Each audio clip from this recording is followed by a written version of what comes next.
जय हिमालय जय भारत। हिमालय लोग यूट्यूब चैनल में आपका स्वागत है और मैं हूं जर्नलिस्ट डॉक्टर हरीश चंद्र लखेड़ा। अंततः 500 वर्षों के संघर्ष के बाद अयोध्या में भव्य राम मंदिर का निर्माण लगभग पूरा हो चुका है और अब प्रतीक्षा है 22 जनवरी की, जिस दिन भगवान श्री राम की प्रतिमा में प्राण प्रतिष्ठा होगी। इस पुण्य अवसर के लिए 500 वर्षों से लोग प्रतीक्षा करते रहे हैं। इस कालखंड में लाखों लोगों ने त्याग और बलिदान इसमें दिया है। इन लोगों में एक दंपति का योगदान कभी भूला नहीं जा सकता है, जिनके प्रयास का ही नतीजा है कि यह मामला न्यायालय तक पहुंचा और अंततः निर्णय हिंदुओं के पक्ष में हुआ। और ये दंपति है के नायर और उनकी पत्नी शकुंतला बिष्ट नायर। के नायर यानी कंडागलाथिल करुणाकरण नायर, जो कि केरल के रहने वाले थे और 1 जून 1949 को उन्हें फैजाबाद यानी अयोध्या का कलेक्टर बनाया गया था और उनके कलेक्टर रहते हुए ही 22-23 दिसंबर 1949 की रात को इस स्थान पर रामलला प्रकट हुए थे। और 23 दिसंबर की शुभ प्रातः काल में बड़ी संख्या में भक्तों और श्रद्धालुओं की भीड़ वहां पर पहुंच गई थी और रामलला के दर्शन करने लग गई थी। जी हाँ, उन्हीं के प्रयासों से यह मामला न्यायालय तक पहुंचा था और उसके बाद लंबी प्रक्रिया जरूर चली, लेकिन अंततः विजय हिंदू पक्ष की हुई, सत्य की हुई और आक्रांता बाबर और उसके समर्थकों को हार का सामना करना पड़ा था। तो आज याद करते हैं शकुंतला बिष्ट नायर की। जैसा कि नाम से साफ है, बिष्ट जो कि उत्तराखंड मूल की थी, गढ़वाल की थी। मसूरी देहरादून निवासी दिलीप सिंह की बेटी थी शकुंतला, जो कि पहली लोकसभा के लिए 1952 में चुनी हुई 24 महिलाओं में से एक थी। यानी 24 महिला सांसद तब चुनी गई थी और उनमें थे एक शकुंतला बिष्ट नायर। शकुंतला बिष्ट ने परंपरा के अनुसार शादी के बाद अपने नाम से बिष्ट शब्द हटा लिया था, सरनेम जो था, और नायर लगा दिया था। इसलिए उत्तराखंड के लोग भी नहीं जानते कि वह पहाड़ मूल की थी। और कहा जाता है कि अपने पति नायर को, जो कि तब डीएम थे वहाँ फैजाबाद के, जो का आज का अयोध्या है, उन्होंने ही वहाँ पर रामलला को हटाने से रोकने में उनका बड़ा प्रयास किया था। यानी भगवान राम के इस मंदिर में निर्माण में या उस पूरी जो संघर्ष चला था सदियों तक, उसमें शकुंतला बिष्ट नायर की भी भूमिका थी।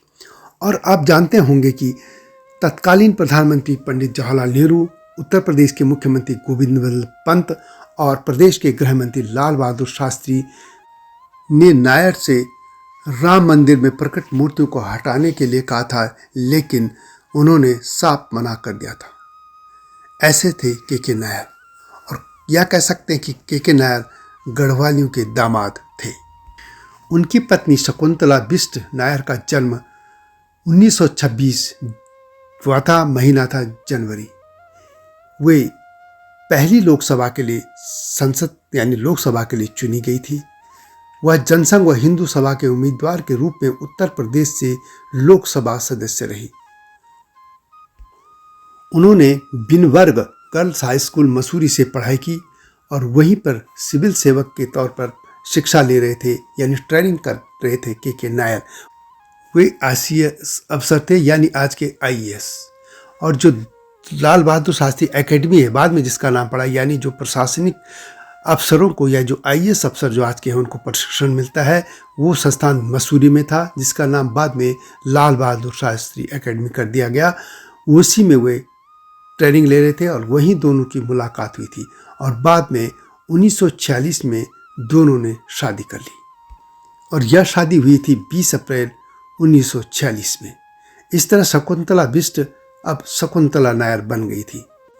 दोनों ही पति पत्नी हिंदूवादी विचारों से प्रभावित थे, अपने देश धर्म के प्रति समर्पित थे। इसलिए शकुंतला बिष्ट या नायर बाद में हिंदू महासभा के बैनर तले राजनीति में उतर आई थी। वह पहले हिंदू महासभा और बाद में भारतीय जनसंघ से चुनकर लोकसभा पहुंची थी। वह उत्तर प्रदेश के कैसरगंज से लोकसभा के चुनी गई, जो कि आज का नाम है कैसरगंज, पहले वो गोंडा क्षेत्र था। मात्र 26 साल की उम्र में वह लोकसभा पहुंच गई थी। तब पंडित जवाहरलाल नेहरू और कांग्रेस का दौर था। हिंदू महासभा के टिकट पर उत्तर प्रदेश के गोंडा पश्चिम सीट से 1952 में वो मैदान में उतरी और उन्होंने कांग्रेस के उम्मीदवार लाल बिहारी टंडन को हराया था। लोकसभा में वे हिंदू महासभा की एकमात्र महिला सांसद थी। वे 1962 से 1967 तक उत्तर प्रदेश विधानसभा की सदस्य भी रही, यानी एमएलए भी रही। वह 3 बार लोकसभा के लिए चुनी गई, 1952 में हिंदू सभा के सदस्य के रूप में और 1967 और 1971 में कैसरगंज से भारतीय जनसंघ के सदस्य के रूप में सांसद रही। बाद में उनके पति भी के नायर भी जनसंघ से 1967 में बहराइच से लोकसभा पहुंचे और चौथी लोकसभा में पति और पत्नी दोनों ही लोकसभा में थे। नायर साहब कैसे लोकसभा में पहुंचे ये भी मैं बताऊंगा, लेकिन अभी बात करते हैं शकुंतला बिष्ट नायर की। कहा जाता है कि रामलला की मूर्तियां स्थापित कराने में शकुंतला बिष्ट नायर की भी सक्रिय भूमिका रही थी। दोनों पति पत्नी ने देवीपाटन और फैजाबाद क्षेत्र को अपनी कर्मभूमि बना दिया था। सैकड़ों वर्षों से उस भूमि को, यानी बाबरी मस्जिद ढांचे की जगह को मुस्लिम आक्रांताओं के चंगुल से छुड़ाने के लिए त्याग बलिदान कर रहे लोगों ने जब देखा कि एक अफसर, वह भी केरल से आया व्यक्ति, रामलला के प्रतिमाओं को वहां से बाहर हटाने के मामले में पंडित जवाहरलाल नेहरू तक से भिड़ गया था, तो लोग उनके कायल हो गए थे। यही कारण है कि पति पत्नी उस इलाके से चुनाव जीतते रहे, जो कि उनकी जन्मभूमि नहीं थी, उनकी कर्म भूमि थी और वे लगातार लोगों का प्यार पाते रहे। अब बात करते हैं के नायर की। के नायर यानी कंडागलाथिल करुणाकरण नायर। उनका जन्म 11 सितंबर 1907 को केरल के एलेप्पी में हुआ था। उनकी शिक्षा दीक्षा मद्रास और लंदन में हुई और बाद में वे ICS परीक्षा में पास होकर अफसर बन गए। 1 जून 1949 को उन्हें फैजाबाद यानी आज के अयोध्या का कलेक्टर बनाया गया। उनके कलेक्टर रहते हुए 22-23 दिसंबर 1949 की रात को वहां रामलला प्रकट हुए। वैसे सत्य है कि 22-23 की दिसंबर 1949 की रात में वहां रामलला की मूर्तियां रख दी गई थी। हिंदू साधु बैरागियों ने 24 नवंबर 1949 से ही उस बाबरी ढांचे के सामने कब्रिस्तान को साफ करके वहां यज्ञ और रामायण पाठ शुरू कर दिया था, जिससे काफ़ी भीड़ जुटने लगी थी, जिसका मुसलमान विरोध कर रहे थे। वहाँ विवाद बढ़ता देखकर वहाँ एक पुलिस चौकी बना दी गई थी और सुरक्षा के लिए PAC लगा दी गई। PAC तैनात होने के बावजूद 22-23 दिसंबर 1949 की रात अभय रामदास और उनके साथियों ने दीवार फांदकर वहाँ भगवान राम, सीता जी और लक्ष्मण जी की मूर्तियाँ रख दी थी और यह प्रचार किया गया कि भगवान राम वहाँ प्रकट हो गए हैं। इस तरह वहाँ पर जन्म स्थान पर सदियों बाद कब्जा कर लिया गया था। हालांकि इसके लिए डांट भी पड़ी थी नायर साहब को। उत्तर प्रदेश के मुख्य सचिव ने नायर साहब को बुलाकर डांट लगाई थी और पूछा था कि प्रशासन ने इस घटना को क्यों नहीं रोका और सुबह मूर्तियाँ क्यों नहीं हटाई गई। इसके जवाब में नायर साहब ने कहा, वहाँ भारी भीड़ हो चुकी थी और यदि जोर जबरदस्ती करके प्रतिमाओं को हटाया जाता तो वहाँ पे हालात खराब हो सकते थे। इस मामले में कहा जाता है कि पंडित नेहरू, जो कि तत्कालीन प्रधानमंत्री थे, उन्होंने उत्तर प्रदेश के तत्कालीन मुख्यमंत्री पंडित गोविंद बल्लभ पंत और प्रदेश के गृह मंत्री लाल बहादुर शास्त्री से कहा था कि किसी भी स्थिति में रामलला को की जो प्रतिमा है उस स्थान से तत्काल हटा दी जानी चाहिए। मुख्यमंत्री पंत और लाल बहादुर शास्त्री ने कलेक्टर के नायर को प्रतिमा हटाने का आदेश दिया, लेकिन उन्होंने प्रतिमा हटाने से इनकार कर दिया। वैसे यह बता दूं कि आज की तरह का धर्मनिरपेक्षता की जो डेफिनेशन या वो थी वो तब तक नहीं थी। कांग्रेस में राष्ट्रवादी लोग बहुत थे, परंतु नेहरू जी का रुख था वो इसके खिलाफ था। इसके अलावा उन लोगों का ये मानना था कि दोनों समुदायों की परस्पर सहमति से या अदालत के आदेश से विवाद का हल निकल जाए तो यह उचित होगा, लेकिन इस तरीके से जबरदस्ती दूसरे समुदाय के पूजा स्थल पर कब्जा करना ठीक नहीं है। लेकिन यह तय किया गया कि पहले की जो स्थिति है वही बहाल कर दी जाए। हालांकि वे लोग जो कांग्रेस के लोग थे, राष्ट्रवादी लोग थे, वो ये नहीं जानते थे कि मुस्लिम का पक्ष कितना जिद्दी है, जिनके बारे में कहा जाता है कि जब पाकिस्तान बन गया तो जो मुस्लिम लीगी थे उन्होंने रातों रात मुस्लिम लीग का झंडा उतारकर कांग्रेस का झंडा लगा दिया था और बाद में लखनऊ में भी जो तकरीर हुई थी उसमें उन्होंने जहर उगला था। तो ये वही लोग थे। कहा जाता है कि के नायर को प्रधानमंत्री पंडित जवाहरलाल नेहरू, उत्तर प्रदेश के मुख्यमंत्री पंडित गोविंद बल्लभ पंत, गृह मंत्री लाल बहादुर शास्त्री से लेकर तत्कालीन मुख्य सचिव भगवान सहाय आदि ने कई बार कहा कि रामलला की जो मूर्तियां हैं उनको गर्भगृह से निकालकर बाहर राम चबूतरे पर ले जाया जाए, परंतु के नायर ने ऐसा करने में अपनी लाचारी जता दी। उन्होंने कहा कि ऐसा करने से अयोध्या और उसके आसपास के गांव कस्बों में कानून की व्यवस्था बिगड़ सकती है। उन्होंने यह भी कहा कि अयोध्या में ऐसा कोई पुजारी मिलना असंभव है जो विधि पूर्वक रामलला की मूर्तियों को गर्भगृह से हटाने को तैयार हो जाए, क्योंकि वह अपने यह लोक के साथ साथ परलोक को भी नहीं बिगाड़ना चाहेगा और ऐसा करने से पुजारी का मोक्ष संकट में पड़ सक जाएगा और कोई भी पुजारी इसके लिए तैयार नहीं होगा। उत्तर प्रदेश सरकार इस पर भी सहमत हुई और उनको फिर आदेश दिया गया था। उनको लगातार चिट्ठियां लिखी जाती रही, परंतु वे अपने रुख से टस से मस नहीं हुए। उन्होंने त्यागपत्र देने की पेशकश कर दी और इसके साथ ही उन्होंने सरकार को एक रास्ता भी सुझा दिया। नायर ने सरकार को सलाह दी कि विस्फोटक हालात को काबू करने के लिए इस मसले को कोर्ट पर छोड़ दिया जाए। कोर्ट का फैसला आने तक विवादित ढांचे के बाहर एक जालीनुमा गेट लगाया जा सकता है, जहां से श्रद्धालु रामलला के दर्शन तो कर सकते हैं लेकिन अंदर प्रवेश न कर सकें।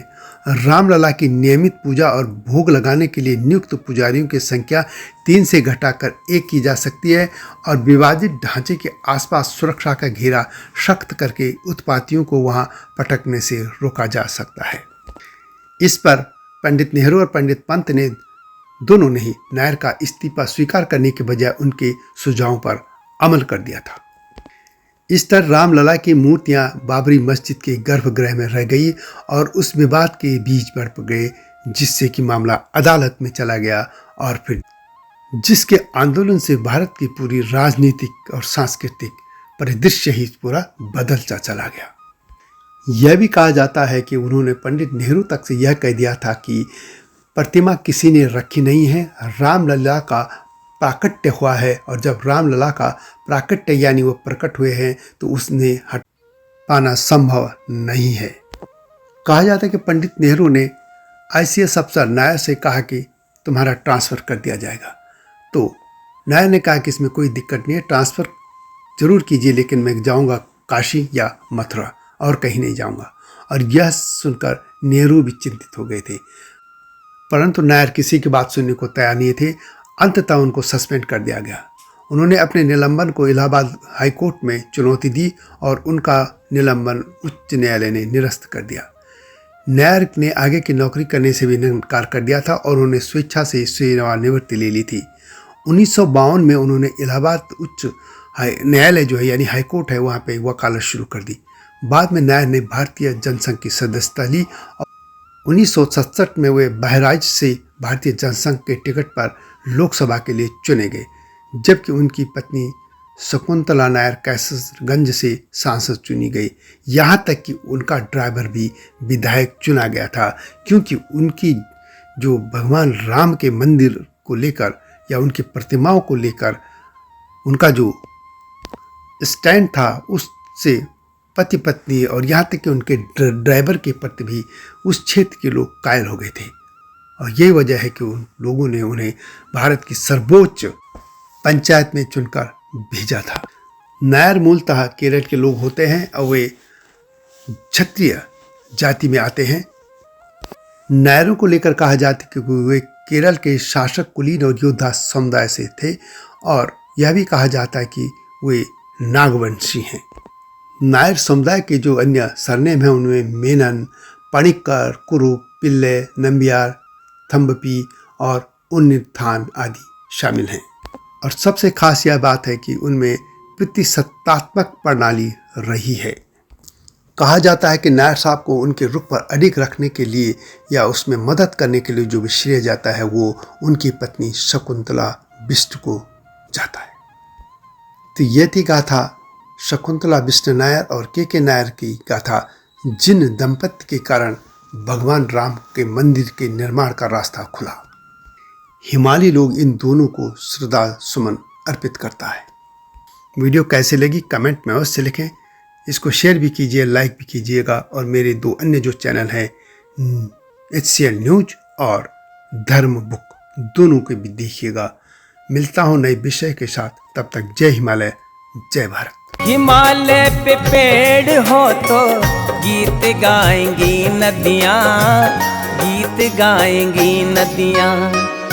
पेड़ों पे चिड़िया है तो गीत गाएंगी नदियाँ, पेड़ों पे चिड़िया है तो गीत गाएंगी नदियाँ।